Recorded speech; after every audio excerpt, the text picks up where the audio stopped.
ګرانو کتونکو السلام علیکم. زه محمد سلمان همدرد د حق غږ پښتو چینل خبري لنډیز کې ستاسو قربا اوس تاسو پام را اړوم د مهمو خبرونو لنډیز. چین کې د اویغور حقوقو ډلې په یوه نوې څېړنه کې وایي چې چین د 2014 کال راهیسې په سینکیان کې تر 630 امامان او نور مذهبي شخصیتونه او عالمان نیولي یا بندیان کړي دي. د اویغور انساني حقوقو پروژې په نوم څېړنې چې له BBC سره هم شریکه شوې داسې شواهد موندلي چې ښیي 18 عالمان په بند کې یا تر ازادېدو لږ وروسته مړه شوي دي.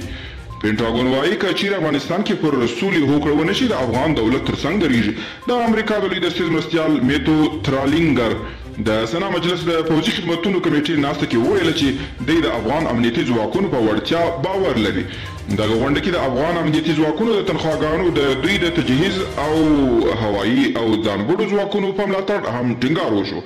په ملګرو ملتونو کې د افغانستان د مخکنی استازي عادله راز د امریکا په متحده ایالاتونو کې د افغانستان د نوي سفیر په توګه ټاکل شوې ده او د جان هاپکینز پوهنتون د معلوماتو له مخې په امریکا کې تر 22 میلیونه ډیر کسان په کورونا اخته شوي او تر 583,000 ډیر بیا د دغه ویروس له کبله مړه شوي.